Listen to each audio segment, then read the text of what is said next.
As old stories always do, it gathers moss like a rolling stone every night.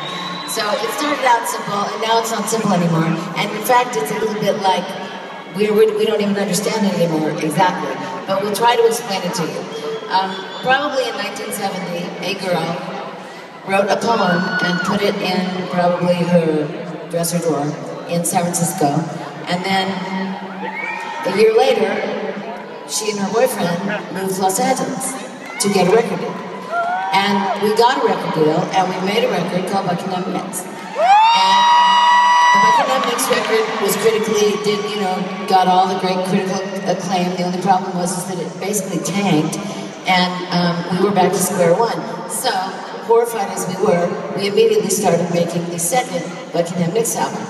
And I think that this song was probably the first or the second song that we actually put to music for the second Buckingham Mix album.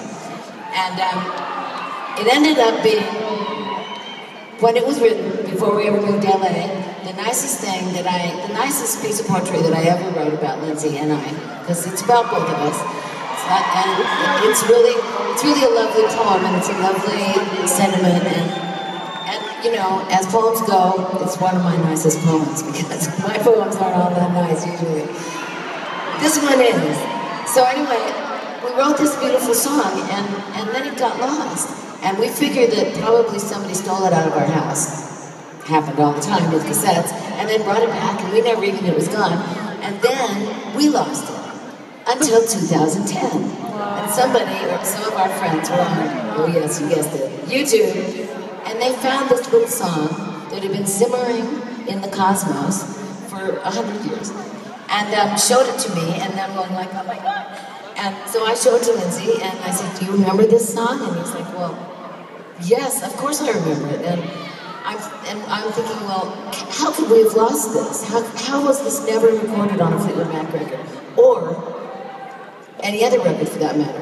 So anyway, the whole thing is that Mick, after he heard the song, because we went and recorded it at Lindsay's house last year, and it's on our little EP, and Mick said, don't forget to tell the audience that the way that you guys sang and the way that he plays guitar to the way you guys sing is one of the things that really attracted me to the two of you. And so that's the story of how it began 5 weeks ago. But then, there's more. Exactly. There's always more.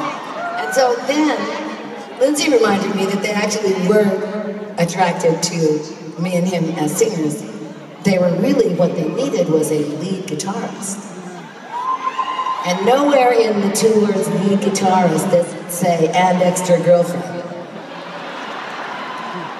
So, the good ending is, he said, well, I'll join your band, but I have to bring my girlfriend. And and Mick said, okay, you can bring your girlfriend. So I want to thank both of these boys and this boy for taking me with them in 1975 on this magical ride. The song is called Without You, so it is